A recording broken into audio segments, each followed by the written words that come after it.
Hello missy, welcome back to my channel. तो देखिए आज का हमारा जो वीडियो लेक्चर रहने वाला है इसमें हम अगेन हमारी ऑर्गेनिक केमिस्ट्री की यूनिट एल्कलॉइड एंड स्टेरॉइड को आगे कंटिन्यू करते हैं। तो देखिए ना, एल्कलॉइड एंड स्टेरॉइड के अंदर फिलहाल अभी तक मैं आपके साथ प्रीवियस 7 लेक्चर्स शेयर कर चुकी हूँ। होप आपने वो प्रीवियस 7 लेक्चर्स देखे होंगे, बिकॉज ना लास्ट का जो ये 7 लेक्चर थे इसके अंदर मैंने आपको बेसिक्स कवर कराए थे। जैसे एल्कलॉइड क्या होते हैं, एल्कलॉइड का स्ट्रक्चरल एल्यूसिडेशन कैसे करते हैं, फंक्शंस क्या होते हैं, एक्सट्रैक्शंस क्या होते हैं, प्रॉपर्टी क्या होते हैं, क्लासिफिकेशन क्या होते हैं। ये जो टॉपिक्स हैं हमारे एल्कलॉइड को, वो मैं आपको प्रीवियस लेक्चर्स पे कवर करा चुकी हूँ, यानी कि बेसिस को हमने एल्कलॉइड का कवर किया था। साथ ही साथ 3-4 एल्कलॉइड को भी हम कवर कर चुके हैं, उनके स्ट्रक्चरल एल्यूसिडेशन को समझ चुके हैं, उनके सिंथेसिस को हम कवर कर चुके हैं। तो अगर आपने प्रीवियस 7 लेक्चर चेक नहीं किए तो आप उन्हें पहले चेक कर लीजिएगा, देन आप आगे बढ़िएगा। ओके, तो देखो मैं आपको अब पर्टिकुलरली लेके चलती हूँ आज का हमारा क्या लेक्चर है। तो देखो आज का है हमारा लेक्चर नंबर 8, जिसके अंदर हम हमारे नेक्स्ट एल्कलॉइड पे बात करने वाले हैं, विच इज कोनाइन। ओके, तो देखो ना, ये जो कोनाइन है ना, इसके लिए एक इंपॉर्टेंट चीज मैं आपको बताती हूँ। ये जो कोनाइन है ना, ये बहुत ही ज्यादा टॉक्सिक एल्कलॉइड है। आपको पता है जो आपके एल्कलॉइड होते हैं वो आपके नेचर से मिलते हैं, नेचर से मिलते हैं मतलब प्लांट से ये आपको ऑब्टेन होते हैं, एनिमल से भी होते हैं, बट मोस्ट ऑफ देम कहाँ से ऑब्टेन होते हैं, प्लांट से। ओके, और नेचर में कहाँ से होते हैं, प्लांट से ऑब्टेन होते हैं। ओके, और ये किसकी तरह एक्ट करता है आपको पता है, इससे हम क्या बनाते हैं, ड्रग्स बनाते हैं, मेडिसिन बनाते हैं। तो ये जो कोनाइन है ये भी आपके नेचर से ऑब्टेन होता है, प्लांट से ऑब्टेन होता है, और कहाँ से ऑब्टेन होता है वो मैं आपको नीचे बताऊंगी। बट अभी जस्ट इतना बोल रही हूँ कि ये जो आपका एल्कोलॉइड है, ये पर्टिकुलर जो आपका एल्कोलॉइड है, ये बहुत ज्यादा टॉक्सिक होता है, बहुत ज्यादा पॉइजनस होता है। ये सारे लिविंग ऑर्गेनिज्म को क्या कर सकता है, डिस्ट्रॉय कर सकता है बहुत आसानी से। ओके,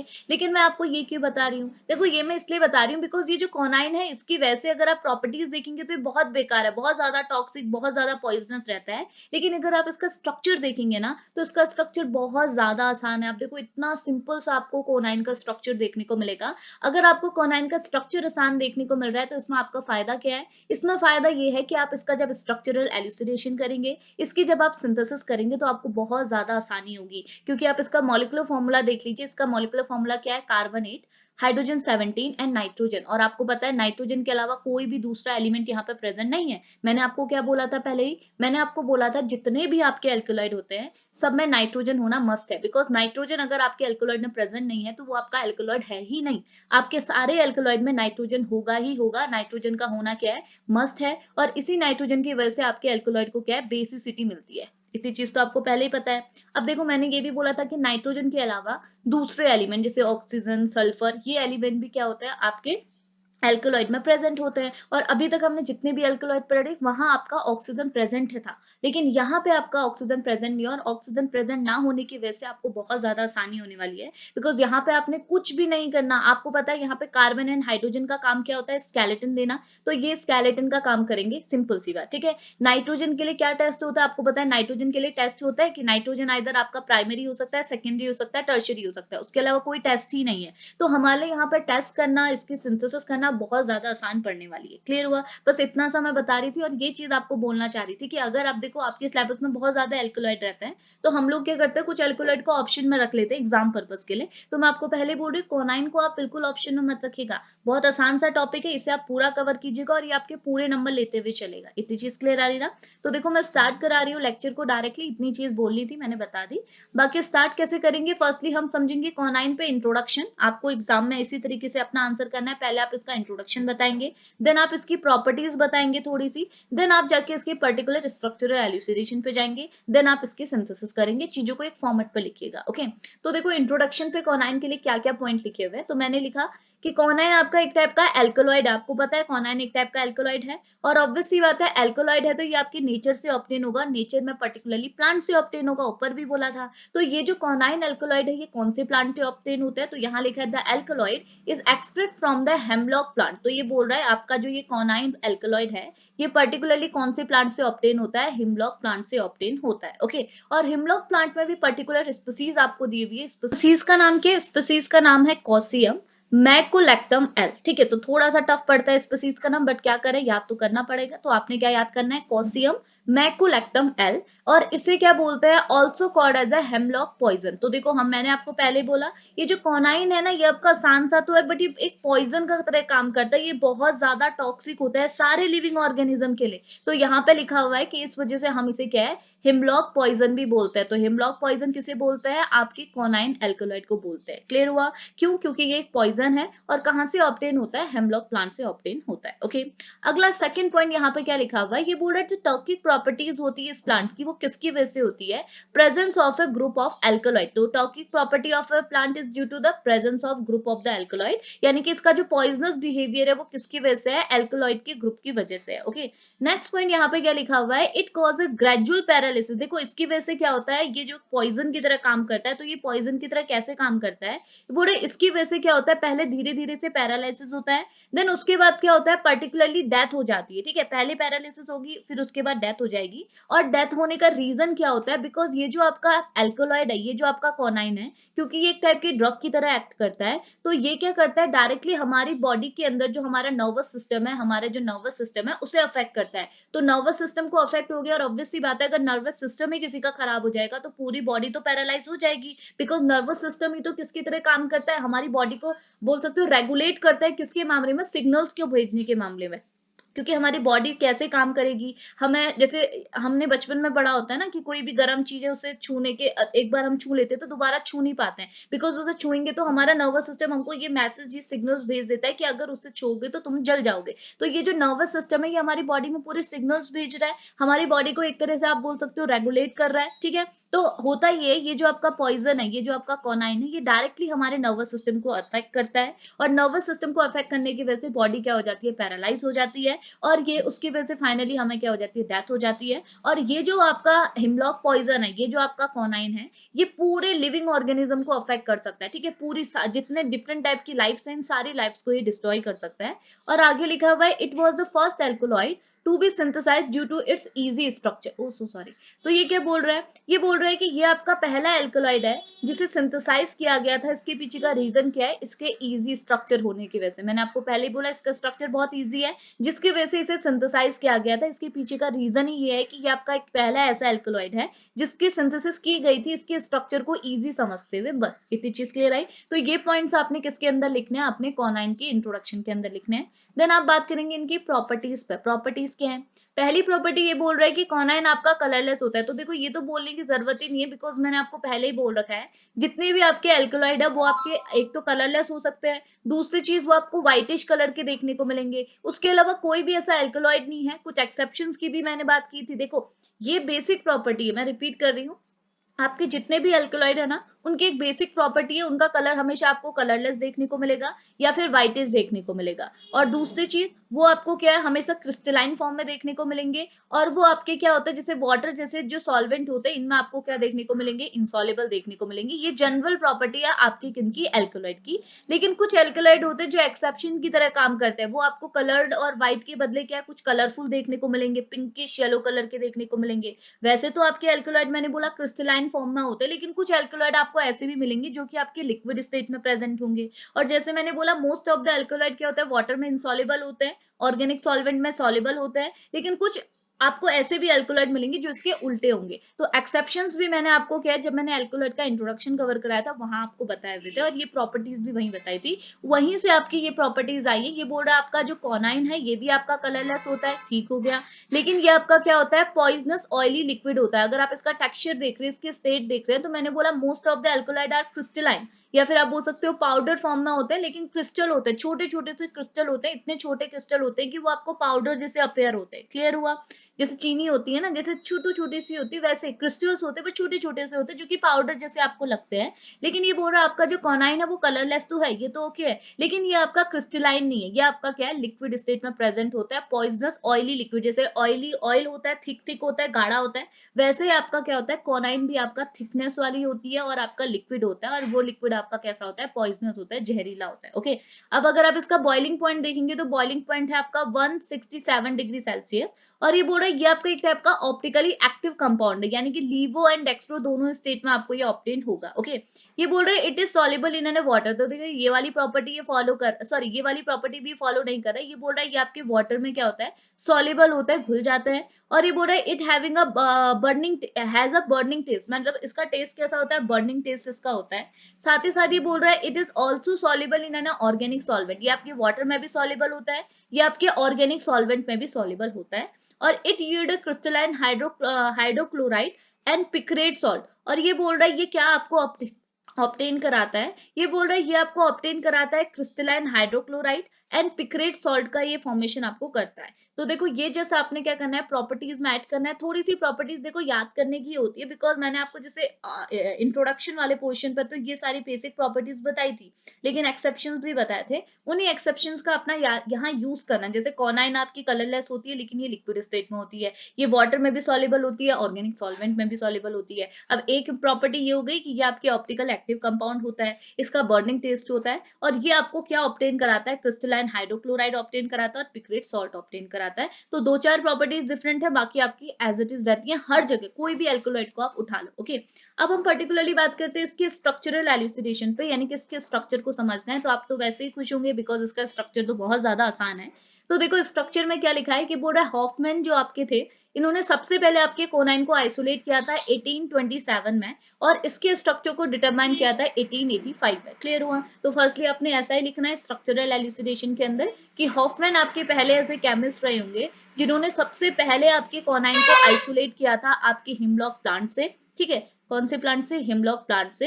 एंड देन उसके बाद इसके स्ट्रक्चर को डिफाइन किया था 1885 में। ओके, और इसके मॉलिक्यूलर फॉर्मूले को कैसे डिटरमाइन किया? तो आपको पता है ना मॉलिक्यूलर फॉर्मूले के आगे क्या क्या लिखते हैं, मैंने आपको लास्ट लेक्चर पे भी बताया है, स्ट्रक्चरल एल्यूसिडेशन वाले लेक्चर पे भी बताया है कि अगर आप एग्जाम में अपना मॉलिक्यूलर फॉर्मूला लिख रहे हैं तो ये भी बता दीजिए ना कि मॉलिक्यूलर फॉर्मूला आया कहाँ से।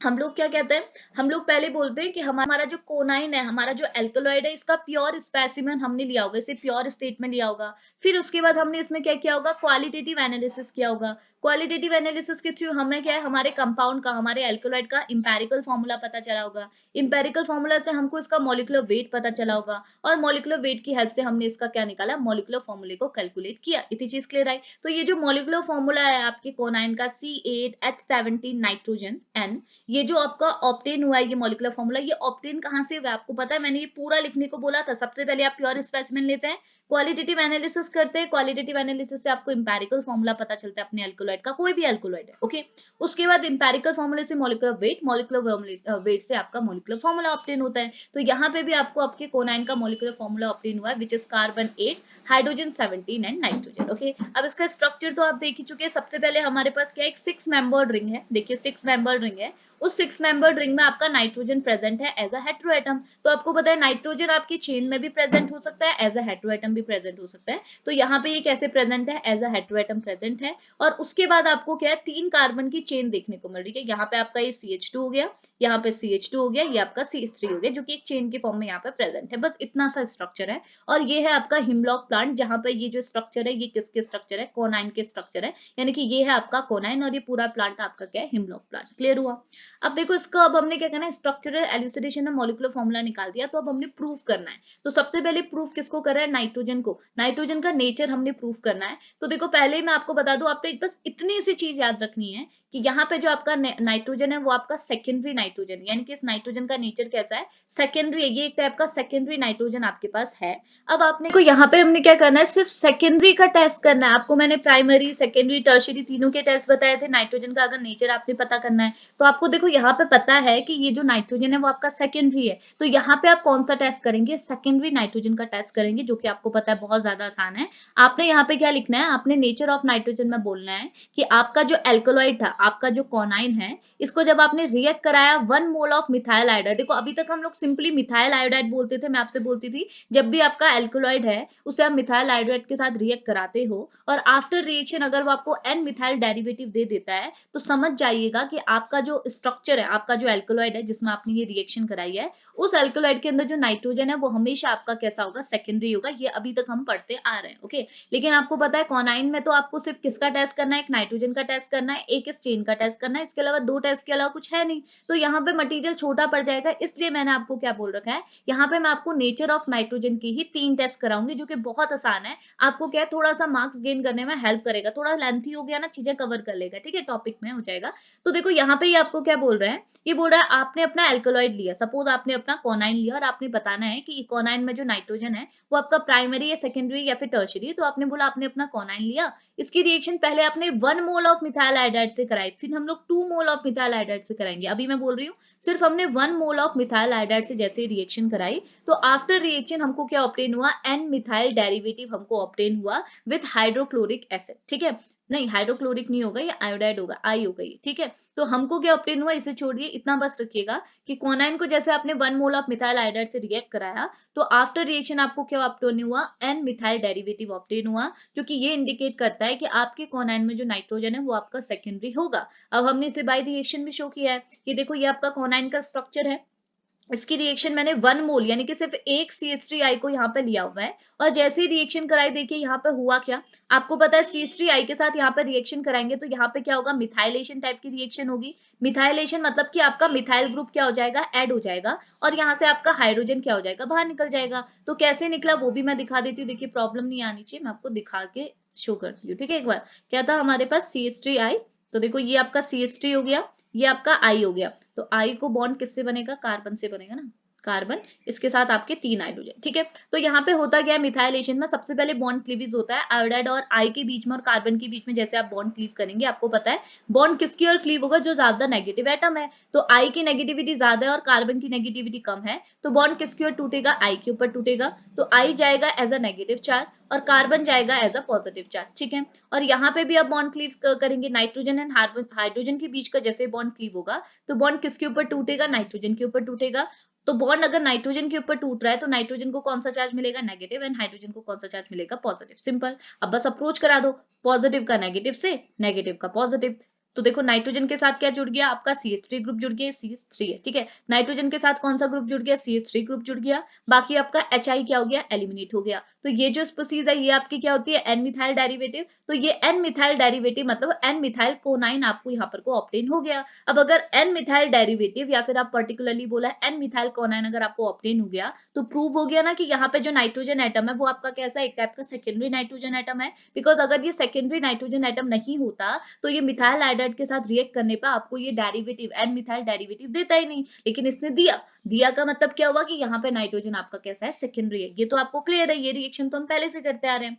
अब देखो मैं 2 रिएक्शन और भी है, दोनों नहीं किया, ये बोल रहा है सेकंड टेस्ट में अगेन आपने अपना कोनाइन लिया है, यानी कि आपने अपना एल्कोलॉइड लिया है, और इसकी रिएक्शन अब किसके साथ कराई है, 2 मोल ऑफ मिथाइल आयोडाइड। यहाँ पे आपने 1 मोल लिया था, यहाँ पे जस्ट आपने 2 मोल ऑफ मिथाइल आयोडाइड आपने ले लिया।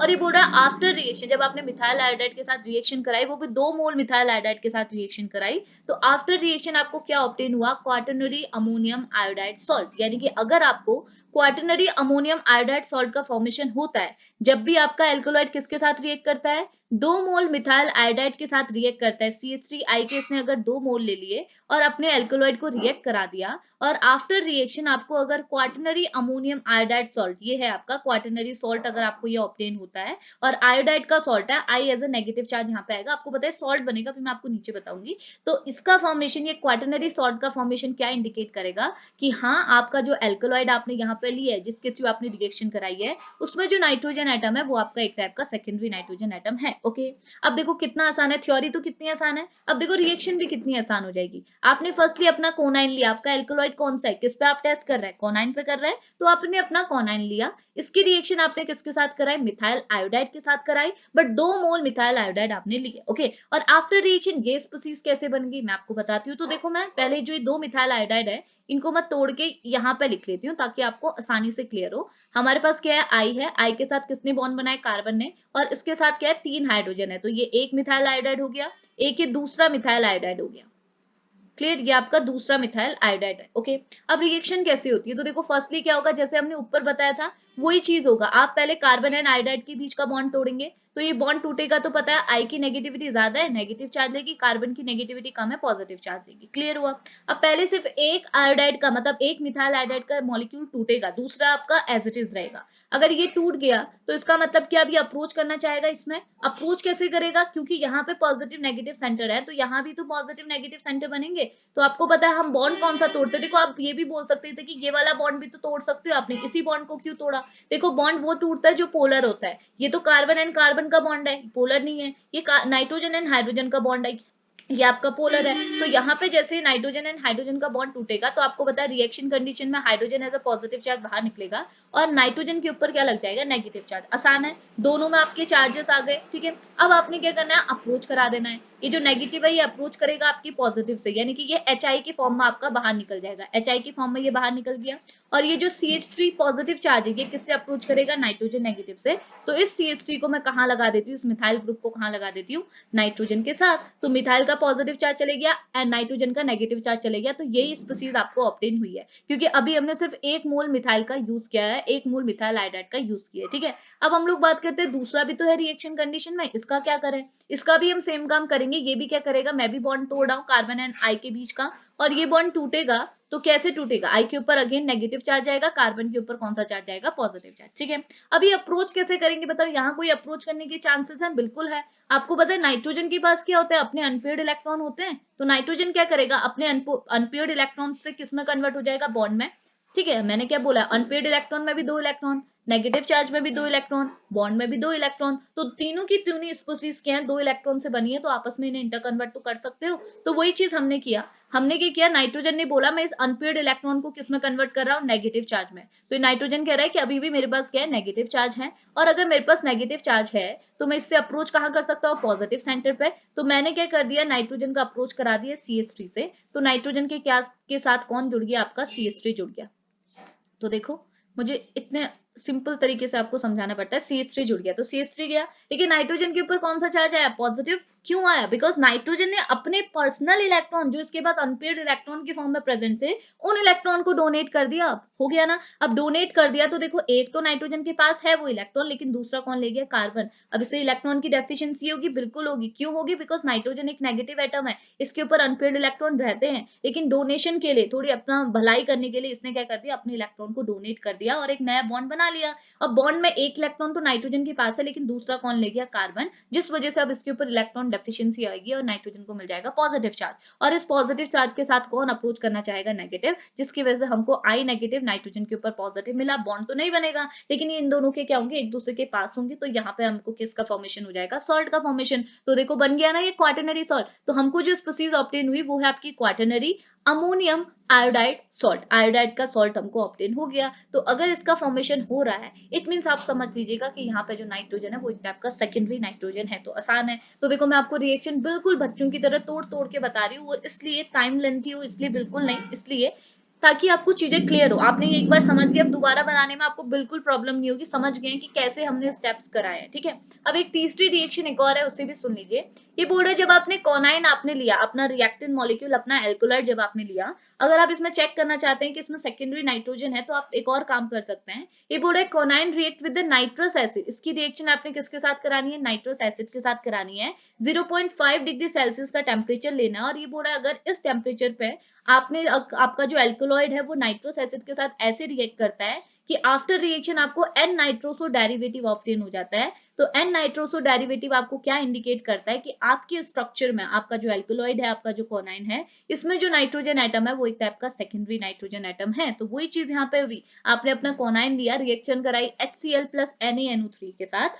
तो आफ्टर रिएक्शन क्या देखने को मिला, हाइड्रोजन यहाँ से निकला और इसके प्लेस में क्या हो गया, NO ग्रुप आपका जुड़ गया, ठीक है। तो ये जो स्पीसीज बनी वो आपकी क्या बनी, एन नाइट्रोसो डेरिवेटिव। यहाँ पे नाइट्रोसो डेरिवेटिव, या फिर आप बोल सकते हो एन, यानी कि एन के साथ जुड़ा हुआ ना, एन नाइट्रोसो, नाइट्रोसो ग्रुप जुड़ा हुआ है। डेरिवेटिव के बदले आप क्या बोल सकते हो, कोनाइन बोल सकते हो। तो एन नाइट्रोसो कोनाइन आपको, या फिर एन नाइट्रोसो डेरिवेटिव आपको ऑब्टेन हो गया। तो इस स्पीसीज का ऑब्टेन होना क्या इंडिकेट करता है कि यहाँ पे जो नाइट्रोजन एटम है वो एक टाइप का सेकेंडरी नाइट्रोजन एटम है। क्लियर हुआ। तो देखो कितना आसान था, कर लेंगे। अब देखो हमने एक चीज तो नाइट्रोजन को तो प्रूफ कर लिया, नाइट्रोजन सेकेंडरी है, ओके।